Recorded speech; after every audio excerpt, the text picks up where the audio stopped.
Hello everyone, आज हम करेंगे कक्षा 8वीं विषय हिंदी पाठ एक। पिछली वीडियो में हमने कविता की थी, ठीक है। तो कविता के साथ ही हमें हिंदी भाषा अब जानते हैं भाषा के बारे में, है ना।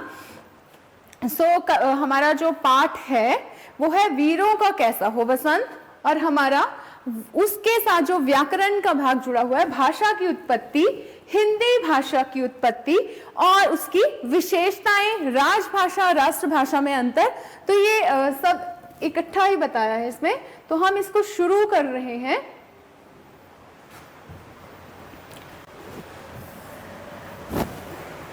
हमारा जो वैसे पाठ है वो है वीरों का कैसा हो बसंत। इसमें हमें जो करेक्टर बताए हैं, रोबोनॉम, एसिडेक, रोमोनोम, ये इन चारों के बारे में यहाँ पे बताया है, ठीक है। तो वो कहाँ से शुरू कर रहे हैं? रोबोनोम है, यहाँ पे एक कविता उन्होंने पढ़ी है, मैंने आपको समझाई थी कल की वीडियो में।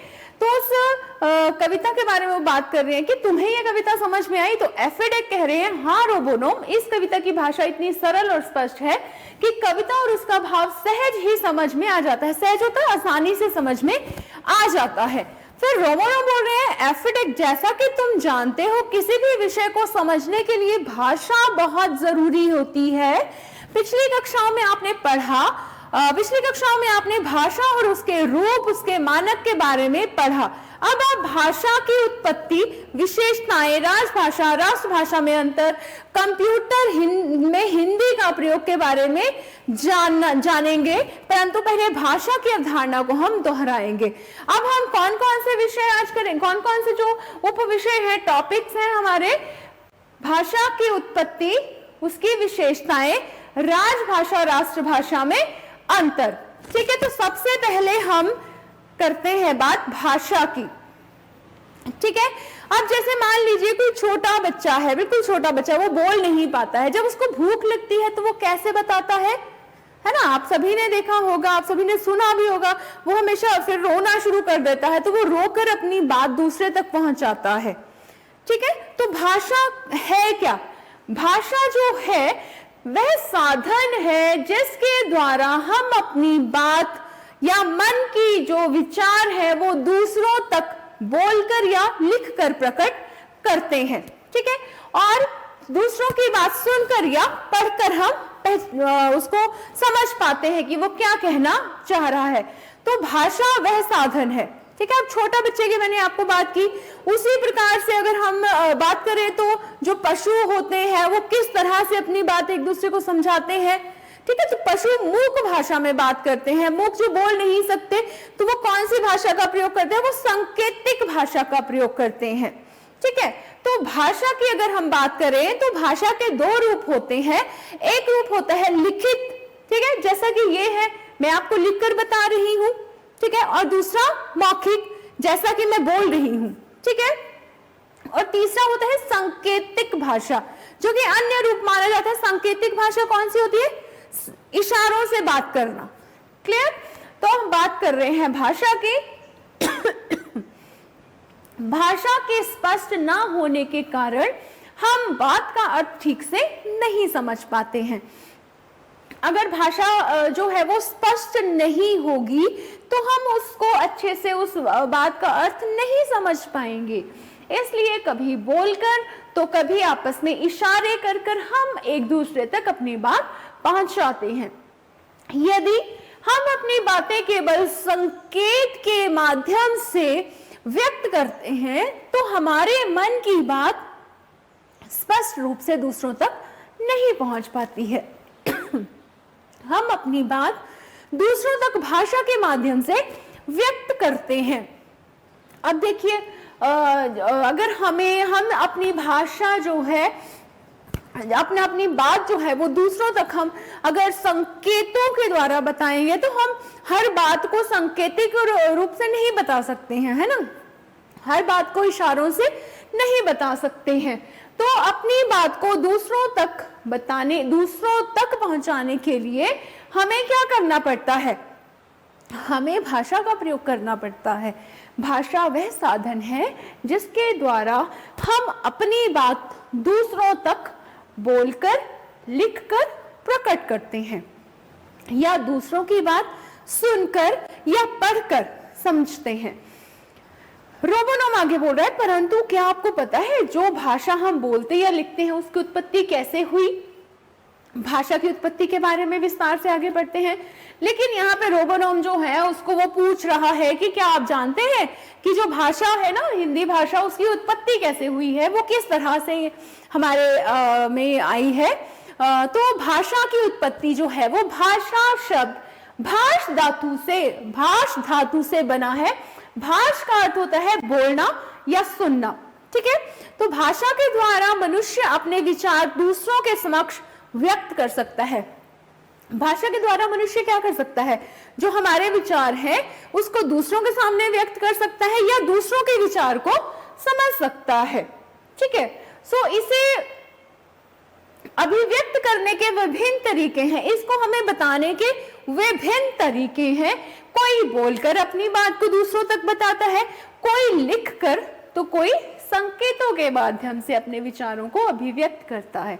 अब इसमें क्लियरली हमें बताया गया है कि जैसे कई लोग हैं जो अपनी बात को बोलकर व्यक्त करते हैं, कई लोग जो हैं जो लिखकर व्यक्त करते हैं, और कई हैं जो संकेतों के माध्यम से अपने विचारों को अभिव्यक्त करते हैं। यह तो हुई भाषा की उत्पत्ति की बात, ठीक है। ये तो भाषा की उत्पत्ति किस तरह से हुई वो हो गई, ठीक है। अब हम बात कर रहे हैं हिंदी भाषा जो कि हम बोलते हैं, जो कि मैं अभी बोल रही हूं, है ना, वो हिंदी भाषा की उत्पत्ति कैसे हुई, ठीक है। हिंदी भाषा की उत्पत्ति प्राचीन भारतीय जो आर्य भाषाएं हैं उनसे हुई है। तो हमारी आर्य भाषाएं हिंदी तथा आर्य भाषाएं संस्कृत से उत्पन्न हुई मानी जाती हैं। जो हिंदी है और आर्य भाषाएं हैं वो किससे उत्पन्न मानी जाती है? वो संस्कृत से उत्पन्न हुई है, ठीक है। सो हिंदी शब्द जो है उसका संबंध सिंधु से माना जाता है। जो हिंदी है, हिंदी शब्द का संबंध जो है वो सिंधु, ठीक है, उससे माना जाता है, क्योंकि फारसी भाषा में स को ह बोला जाता है, ठीक है। फारसी भाषा में स को ह बोला जाता है। सिंधु सिंध नदी को कहते हैं, इतना तो आप भी जानते हैं कि सिंधु किसे कहते हैं? सिंध नदी को कहते हैं, और इसके आसपास की भूमि को सिंधु कहा जाता है। इस प्रकार यहाँ रहने वाले लोग जो हैं वो हिंदू, और उनकी भाषा को हिंदी नाम मिला। आज हिंदी जो है वो समस्त भारत की संपर्क भाषा बन गई है, वो पूरे भारत की संपर्क भाषा बन गई है। आगे देखते हैं।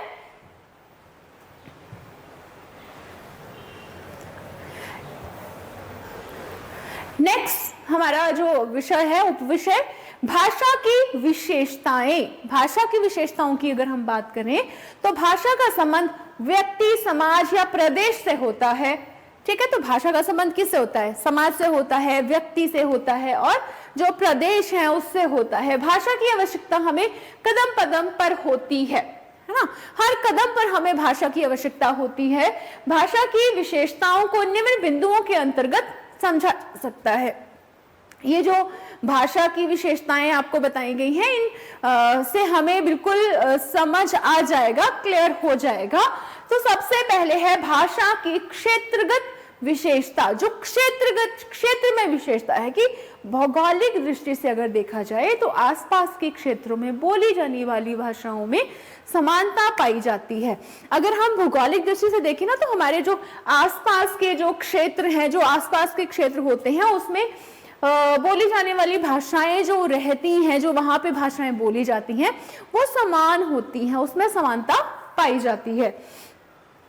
जबकि दूर के क्षेत्रों में बोली जाने वाली भाषाओं में असमानता होती है। जो दूर के क्षेत्रों में बोली जाने वाली भाषाएं होती हैं उसमें असमानता होती है। नेक्स्ट है भाषा की परिवर्तनशीलता।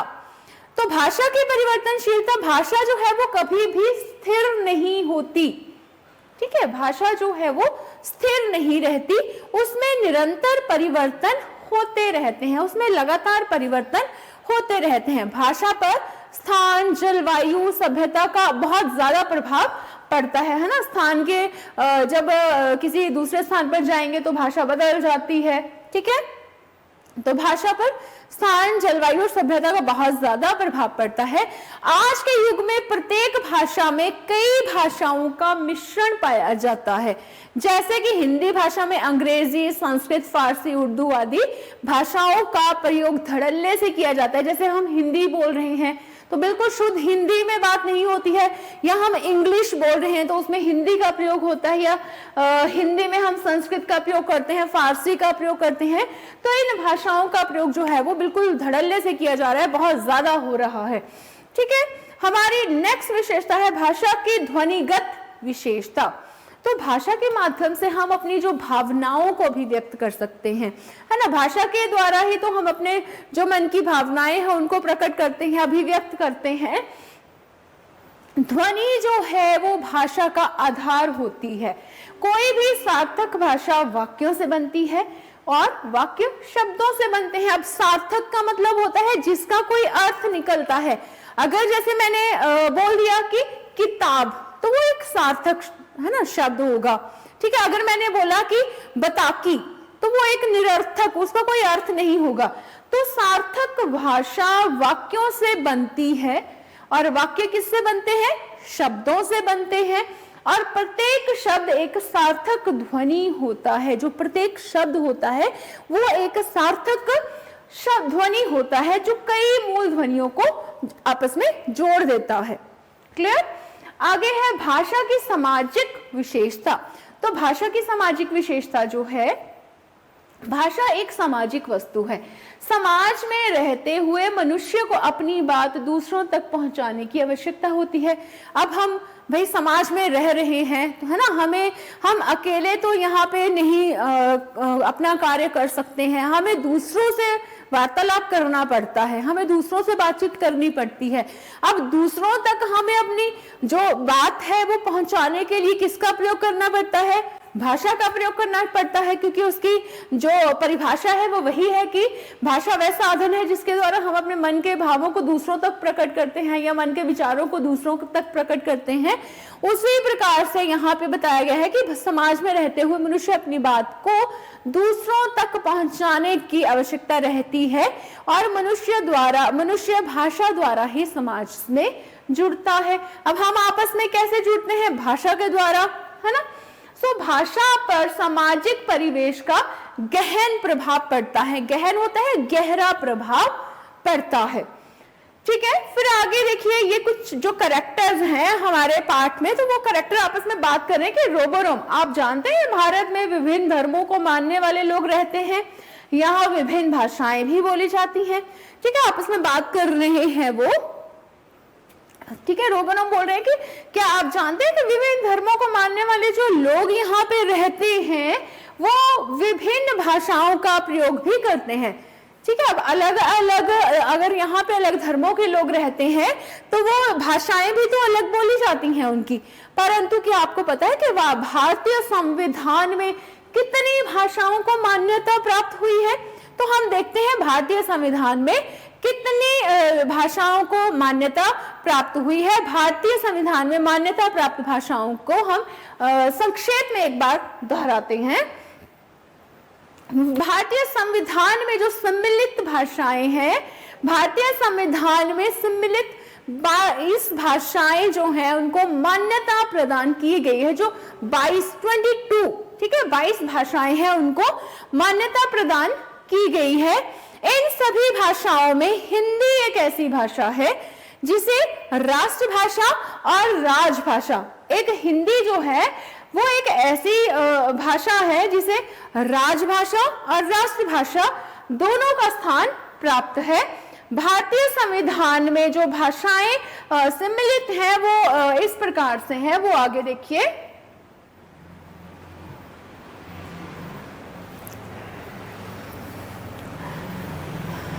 ये देखिए, है ना, जो उत्तर भारत में है, ठीक है, यहाँ पे देखिए उत्तर भारत में जो भाषाएं हैं, ये देखिए हिंदी, कश्मीरी, पंजाबी, उर्दू, डोगरी, संस्कृत, और पूर्वी भारत में है उड़िया, बांग्ला, असमिया, नेपाली, मणिपुरी, बोडो, मैथिली, और पश्चिमी भारत में है मराठी, गुजराती, संथाली, कोंकणी, सिंधी, और दक्षिण भारत में है मलयालम, तमिल, कन्नड़, तेलुगु। अब ये जो सारी भाषाएं हैं तो इनमें से बोडो, मैथिली, संथाली और डोगरी, ये 4 ऐसी भाषाएं हैं जिन्हें भारतीय संविधान में बाद में शामिल किया गया है। ठीक है, ये 4 भाषाएं जो हैं, ये जो 4 भाषाएं हैं, बोडो, मैथिली, संथाली और डोगरी, ये ऐसी 4 भाषाएं हैं जिन्हें भारतीय संविधान में बाद में शामिल किया गया है। हाँ, और एक संस्कृत भाषा जो है उसका प्रयोग जो है वो प्रायः बहुत कम होता है।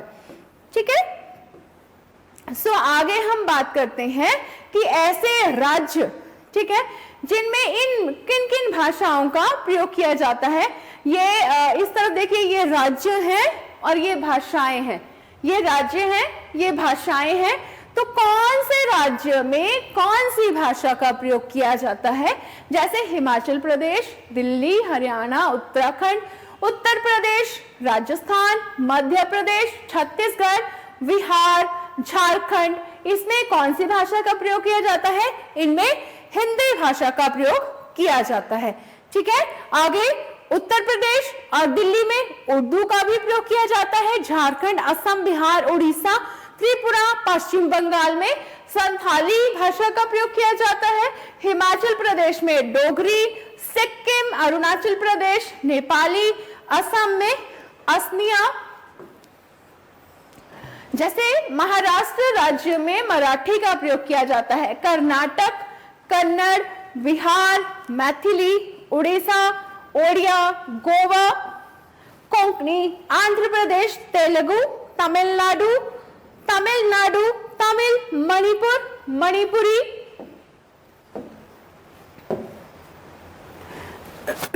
गुजरात, गुजराती, पश्चिमी बंगाल, बांग्ला, केरल, मलयालम, पंजाब, पंजाबी, असम, बोडो।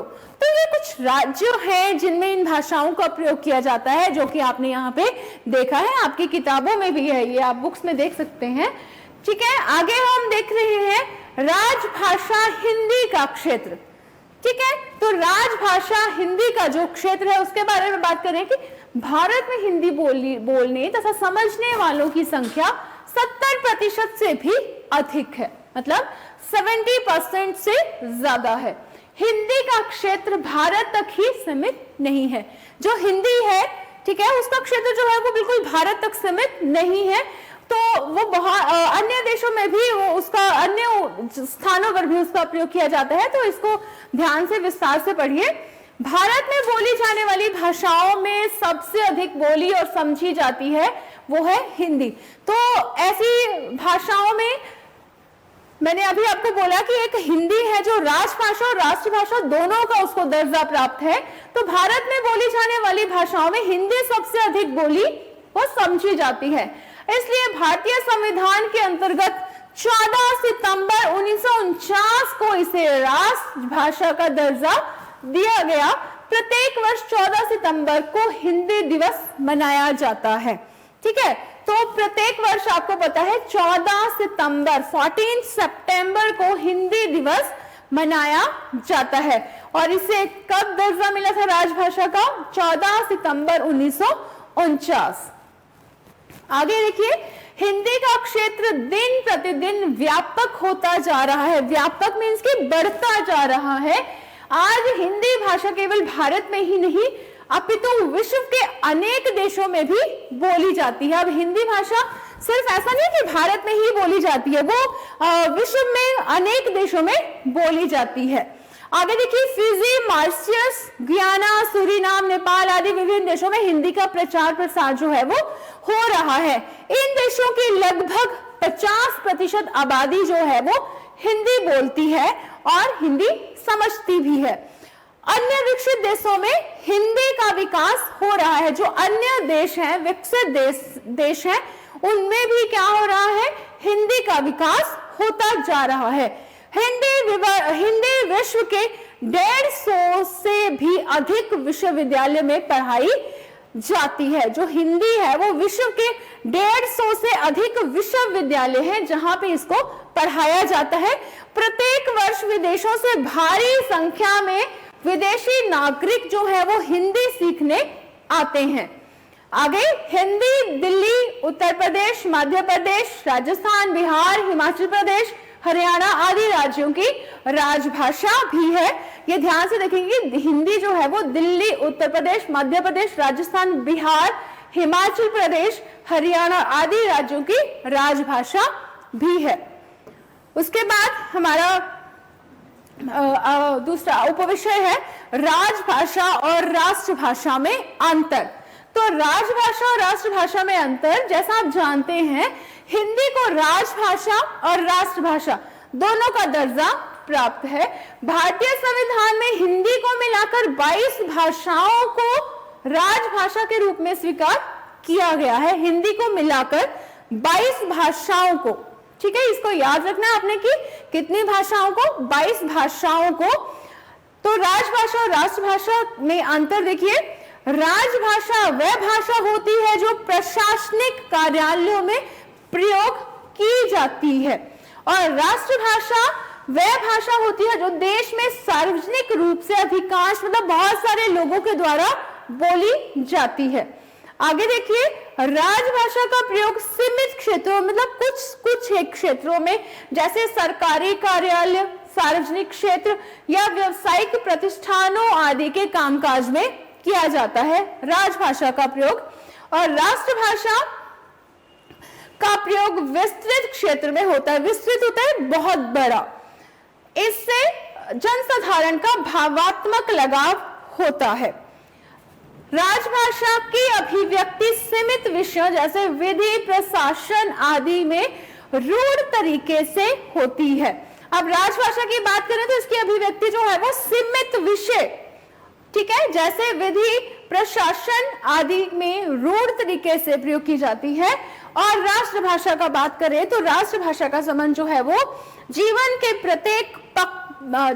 प्रत्येक पक्षों जैसे साहित्य, समाज, संस्कृति, परंपरा, धर्म आदि से होता है। तो ये है राजभाषा राष्ट्रभाषा में अंतर। तो हमारा जो अध्याय 1 है वो इतना है।